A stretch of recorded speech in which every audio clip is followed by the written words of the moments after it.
Hello and welcome to the Inspired Life Summit. This is the place to be to discover how to be, feel, and live an inspired life. I'm Krysti Turznik, motivational speaker, best-selling author, and life coach, helping people to connect with who they truly are so they can create a life that has meaning and value. The Inspired Life Summit will help you to take your life to the next level as leading experts share their secrets for living an inspired life. Today, Diane Lang is with me. Diane Lang is a positive psychologist, an educator, and author. Her latest book, Mindfully Happy, Waking Up to Life, just came out a few months ago. Diane is also an adjunct professor of psychology at Montclair State University. Welcome, Diane. Thank you for having me. Oh, it's a pleasure. I'm so excited to talk about our topic for today, which is cultivating happiness to live your best life. Yes. So, Diane, what do you wish people would know about that? So I wish people would know that they can always be happier than where they are today.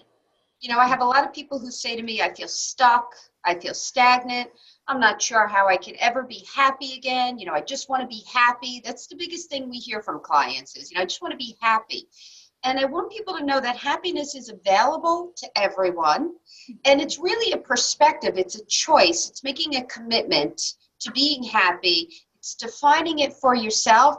And also realizing no matter what's going on in your life today, even if you have a lot of stress and work-life balance issues and, a lot going on like we all do with family, work, and school, and, everything that goes on, we can still be happier than where we are today. So everybody has that ability. I always think of it, if you look at a scale from 1 to 10, and 1 being the least happiest and 10 being the happiest, even if you say to me, I think I'm just about a 2, we can still get you higher to a 3, to a 4. It depends where you want to go, and you want to be realistic, but everyone can be happier, and that's the great news. Yes, absolutely. And so what is your definition of happiness? Well, happiness is such an individual thing. And what I have my clients do is literally to write down 5 to 10 things that make them happy. Because what makes me happy is going to be completely different than what makes you happy, or what makes your best friend or your husband or, your girlfriends. We all have such a different view of it. So I have people write down, how do they define happiness? What does it look like for them? Happiness, being that it's so individual, for me, happiness is so simple. I come home, I see my golden retriever, I'm a big animal lover, and I could just put a smile on my face. If you give me a piece of chocolate and my dog, I'm really in a happy spot. But, I have clients who say I'm a cat person, or I don't like animals or chocolate. I'd rather have a piece of bread, or I just want to be alone. Everybody has such a different view. So when we look at happiness, the few things I want you to do is say, how do I define happiness? What does it look like for me? And in particular, I don't want you to think of happiness as when it makes you happy because other people are happy. That's a big mistake that women do. We go, well, I'm happy when my kids are happy or my spouse is happy. And that's great. But what about what makes you happy? Just you. It doesn't have to be for anybody else. So when you really start defining what happiness looks like and feels like, I want it to be just for you. Because when we do these happiness habits and we go into what makes us happy, it's also part of self-care. So when you're doing things that bring you happiness, you're also bringing in self-care, which is really important. So we need these things to refresh, to refuel, to reboot, to have those downtimes so we can be there for others and we can be the best mom and the best wife and the best caregiver or, whatever you're doing. But we really need to do this for us. So really take some time to think about, how do I define happiness? What does it look like for me? And that's a really important question. And I have to tell you, when I first thought about that question, when I started in the field 10 years ago, I thought it would be the easiest question, right? Just going, well, tell me what makes you happy. Boy, was I wrong. People really had no idea what made them happy. They were so busy worrying about everybody else's happiness that they forgot about their own. So it might take you a while. I've had clients that it took a week or two to really write a list of just 5 to 10 things that brought them happiness. But that's okay. Just really start investing in yourself, kind of doing some self-exploring and seeing, hey, what really makes me happy? And you'll start from there. So it's just a good place to start, because happiness are just individual, personal things. So I can't give a personal definition because it won't work the same for everybody else. Yes, yeah, absolutely. Happiness is so very individual.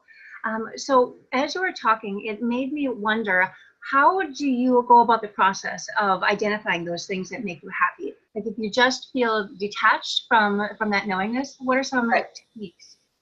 Well, you can do a few things. You can think back to even childhood or your teen years and think, what really brought me happiness before I was so wrapped up in reality? You know, what did I really love to do before I said, I don't have time, I don't have money, this won't make my kids happy? You know, what really worked? And for some people, going back to those times starts bringing up things. And when we talk about what makes you happy, it doesn't have to be done perfectly. So for an example, I had a client who said, I love to dance. I was always a dancer. I didn't make it as a career, but that's okay. But I just loved it. And I said, why did you stop? She said, oh, I'm too old. I can't do it. I haven't done it in 20 years. And it was because she had this perfectionist tendency that came up. You know, if I can't do it perfectly, then I'm not going to do it at all. Happiness is to bring out a sense of flow, to bring out a sense of joy. It's not to be done because it has to be perfect. We don't have to control it. It has to be just done because you want to. So when you look at back in your childhood, you might bring up things that really bring joy to you, but you're afraid to do them, or you can't do them perfectly, and that's okay. So you want to think about what brings flow. And flow, if you haven't heard the word, because it's a positive psychology word, it's really the best way to describe it is when you're doing something that you love that causes a sense of timelessness. Mm-hmm. So, if you're doing, let's say you do love to dance or to sing or a musical instrument, play piano. When people are doing that, I had a client say to me, I was playing piano. I didn't even know how long I was doing it. I didn't even hear the phone ring. I didn't even know that my spaghetti started to boil over, because she was so involved in the process. And when you're in flow, you're doing something that challenges you, but not too much that it becomes frustrating or not fun. And it brings out that sense of joy that you could do it for hours, and that timelessness comes in, that you don't even know how much time spent, but you have complete focus and attention. And flow could be a lot of the things you love. And a lot of the things we love could be, athletic, it could be sports related, but it could also be very creative, arts, writing, reading. It could be anything, because again, it's individual. So you really want to think about, what brings me that sense of flow? What did I enjoy to do before, I got wrapped up in the real world and thought I didn't have the time or money, or that I wasn't doing it perfectly? And then take it from there. And if you really have no clue, and that's okay, don't judge it, then really start from scratch and just look at things that make you curious. What are things that you're curious about that you wanted to try, but maybe were afraid to? Maybe it was a Zumba class, or maybe it was skiing. Something that really piqued your interest, because that's the way finding things that you love happen. Something piques your interest, but you either don't go for it or you're too afraid. Those are the places to start. So if you're not sure, just think, what am I curious about learning? What am I curious about doing? And then start there. And if you try something and you didn't like it, okay, that's fine. Push it aside. Next. And take your time exploring. And I have to tell you, for some people, just the journey of exploring is fun. Trying new things. And from there, just to add in, we get a boost of happiness, because every time we take a risk, every time we step outside of our comfort zone, that little box that we made where we feel comfortable and everything's great, we decide to step outside of that box and we try new things that we're curious about, we take that risk, it actually boosts our happiness levels. So even if you take some risks and they don't end up being things you love, just trying them will really take you outside your comfort zone and really pique your happiness as well. So you get to try new things, meet new people, and take a daily risk. And to me, that's a very powerful tool on its own. So you have many different avenues to start out, and they're all great. Yeah, absolutely. So then, do you really feel that happiness is in our control, or are we needing to settle for the reality that we're experiencing? So the truth is, happiness is in our control. And let me explain that. As people who work in positive psychology, We're not happy every day. There's no such thing as Pollyanna. We can't be, happy every day of our lives. We will have stress. But the difference is we'll have our bad days, but a happy or optimistic person will be more resilient. So when we go through our, down cycle or stressful time, we can see the big picture and we can see that this is not permanent and we'll get to a happier spot. So do I feel happy every day? Absolutely not. But I do get over the situations much faster than I've seen a lot of other people do. And that's because in general, I am optimistic. And the happier you are, the more optimistic you are, the more resilient you become. And in that case, then you will get through those stressful times quicker. So you are in control because the thing is you can choose how you view situations. So you can choose to say, okay, this is a bad situation I'm in right now. Okay, let me have a few bad days. I need to work through it. I need to feel. Because we're not telling people not to feel. If you're angry, you're hurt, you're sad, you want to feel it. But then you can choose to work your way out of it and get into a better spot. And we can also choose to really deal with the everyday stressors. Like I live in the East Coast, so I'm in the New York City area. And right now it's winter and it's cold, there's snow. And I can make a choice. Am I going to let this ruin my day? Or am I going to choose to see it as, hey, but it's beautiful. I mean, believe me, I don't want to drive in the snow, but when you see fresh snow, it is absolutely beautiful. So it's how am I going to choose? Am I going to choose, wow, this is a snow day that I can take to spend with my family and really make the best of it? Or am I going to really be upset about it? So it is kind of the cliche, is the glass half full or is the glass half empty? You do have choices. Sure. So remember, your choice is how you view it.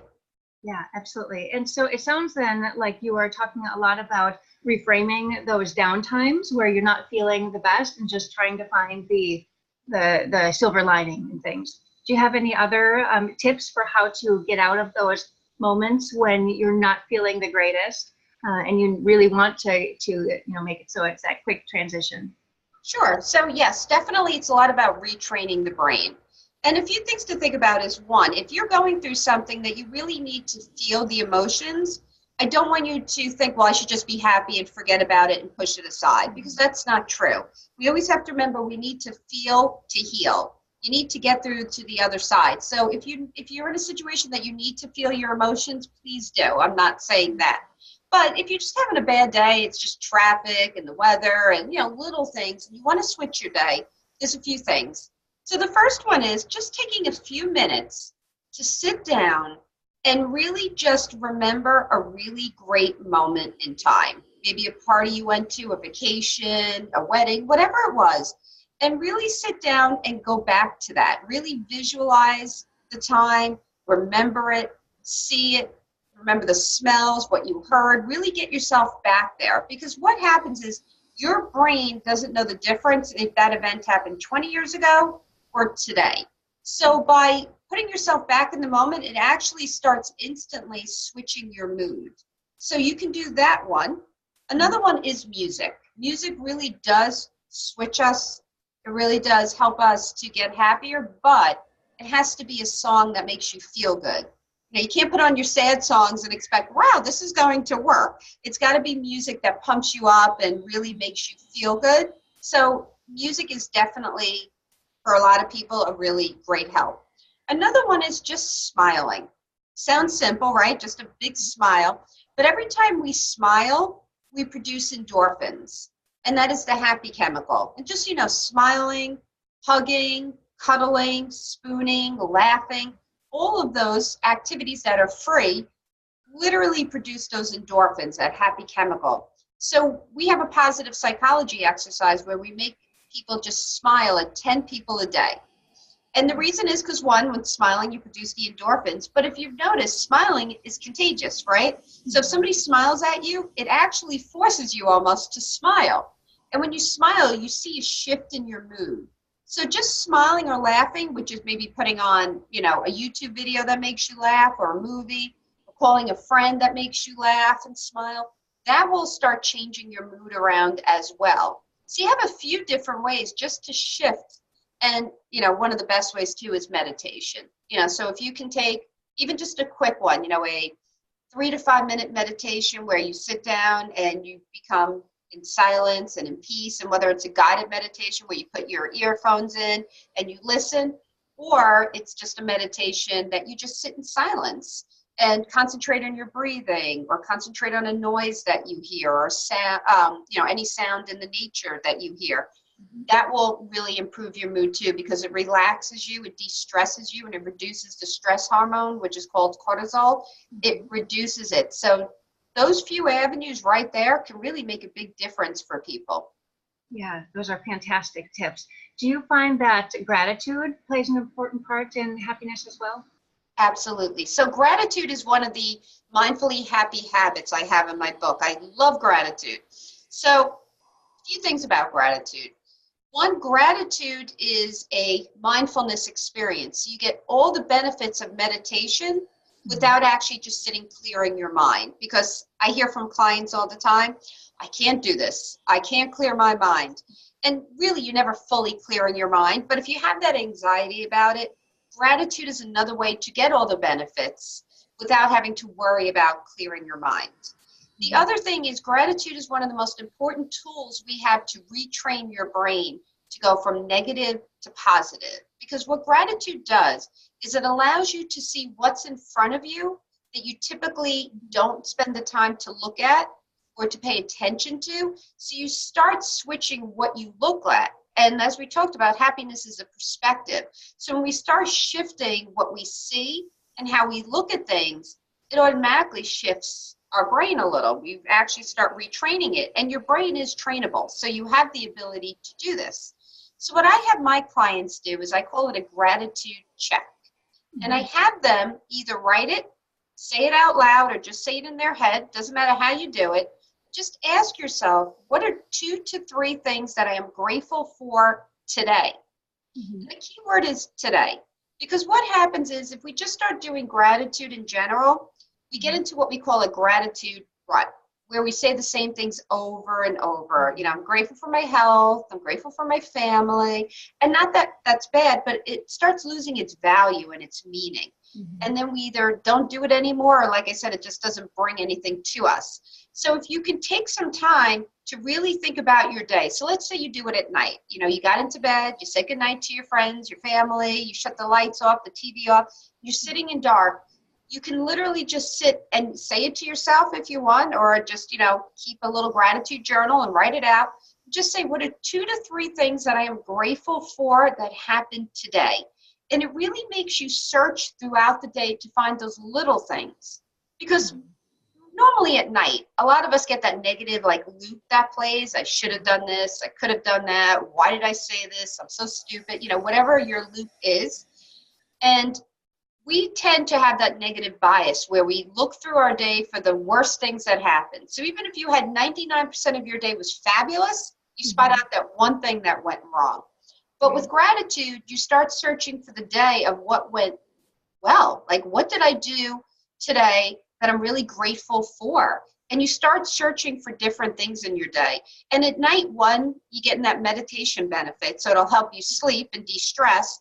But another point to remember is whatever you're thinking about, I'd say 10 to 20 minutes before bed will affect how you sleep, if you sleep, and what mood you wake up in the morning, as well as your dreams. So if we can go to bed with positive thoughts and gratitude, then we can actually sleep better, we can wake up in a better mood, and we start shifting what we look at in our day. We start changing our brain to really start noticing the good instead of the negative. And that's that shift we're talking about. But people have to remember, with these habits, for them to really stick and to work, you have to give it a full 2.5, 3 months. We're so used to, especially now at the end of January with all these New Year's resolutions, and after a week or two, we just give up. It didn't work, or I'm not feeling the benefits I want. The truth is, for any habit to really form, to break a habit, to start a new habit, for it to become an autopilot lifestyle habit, you really need to give it that 2.5, 3 months. And it's an individual thing. Some people will take a little shorter. Some people take a little longer. Like for me, when I did gratitude and I added it into my day, I remember somewhere around 3 months where I really felt the click. Oh my God, this gratitude really has shifted me. So just make sure that we have some patience and give ourselves the full 3 months to really get the benefits and for it to become autopilot. And then you'll really start seeing a shift. So gratitude, definitely a great one. Definitely good. Is it helpful for people to identify like happiness goals? I say we have what's called the happiness habits. Some call them happiness hygiene. And most of them are very similar. And the truth is, I don't know if I'd create goals on it. I mean, when you find your list, like going back to the beginning when we talked about writing down what are the 5 to 10 things that make you happy, one of the things I suggest is that every week you look at your calendar and make sure you schedule in at least one of those things that make you happy. Because what happens is when people actually find out what makes them happy, then they look at their lives and see that it doesn't match. I had a client who it took her 2 weeks to figure out her top 5 things that made her happy. And her number one thing that made her happy was taking a really hot bath on those cold winter nights. She had one of those really deep tubs with the jets in it. She had candles around. She kept a book in there. She really loved taking a bath. And it was her private moment. It was very mindful. And I thought, that's great. And I said, when was the last time you took a bath? And I remember seeing her in November. It was right before the holidays. And she couldn't even remember how long ago. She said, I know I took one this year. And that's what happens. Yeah, and it's just one. That's what happens. So instead of maybe goals, it's thinking, how can I schedule in what makes me happy at least once a week? The way we schedule in doctor's appointments and appointments for our kids, really schedule in. So if a bath works, then put it in on Wednesday night from 8 to 9 o'clock.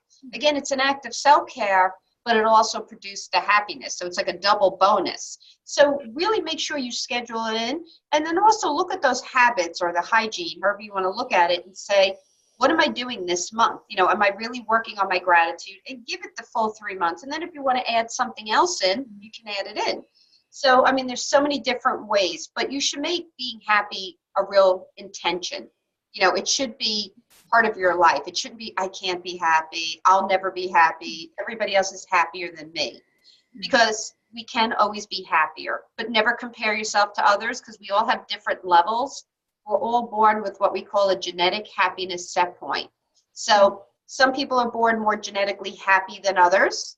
And the other point is environmentally, what's learned too, some people are raised in a more optimist environment while some are raised in a pessimist environment or a realist. People call it like a realist. So you really want to think about that everybody's levels of happiness are different. So don't compare, but just know you can make happiness an intention and work on it and definitely get happier. Well, I love this. You're giving such great tips that people can implement right away. Do you have more of these type of tips in your book? I do. So you can get my book, Mindfully Happy, Waking Up to Life. And you can get it either at Amazon or the publisher's website, which is santiapublishing.com, or it's on my website. And you can see that all the happiness habits are in there. So you can use them, and they're very concrete. They're realistic, and they're sustainable, which is the really important part, that you can really sustain them. And I think the best thing about these habits are they won't cost you $1 and they don't change your schedule. So they're for everybody. Love that. Definitely love that. What motivated you to write your book? Honestly, it was about 6-7 years ago. I got very sick, and I was really out of the loop for about a year. I have 3rd-degree burns in my throat, and I couldn't swallow, I couldn't eat, and I speak for a living, as a therapist, as an adjunct, as an educator. So it was really a tough year for me. And I used all these tools. Everything that I teach in positive psychology, I started using. And when I saw the shift in myself, I was like, I have to get this out here.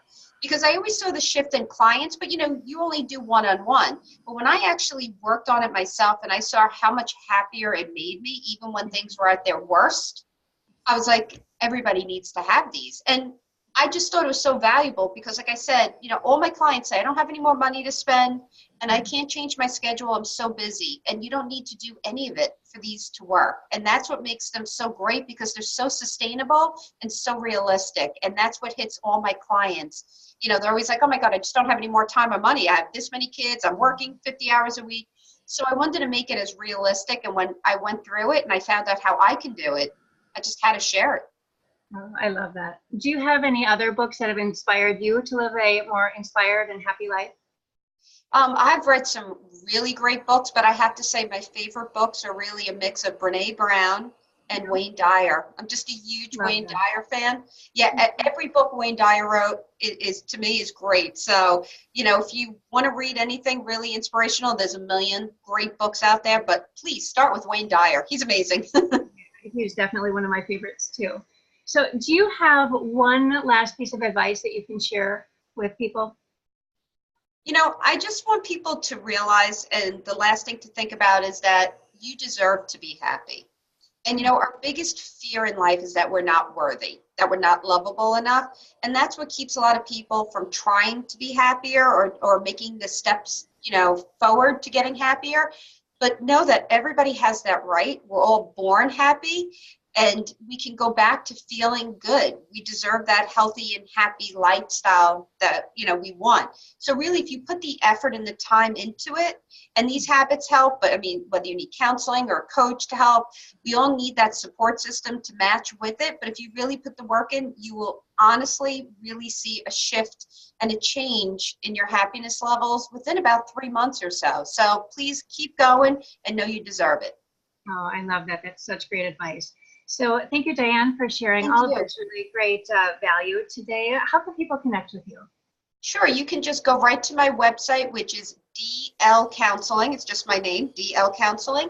And on there, you could sign up for my newsletter and the free ebook. So if you're joining us here today, I would love to give you a free ebook with more information on these happiness habits. And you could sign up for my newsletter as well as my email. If you have any more questions, you could just feel free to email me. Oh, that's perfect. And the links are also available on our Inspired Life Summit webpage, along with the free gift that you are offering. So it's definitely easy to see that cultivating happiness can really be a simple way to help live an inspired life. So thank you so much for joining us. Thank you so much for having me. Absolutely. So this is Krysti Turznik reminding you to live every day like it's a day at the beach. Take care.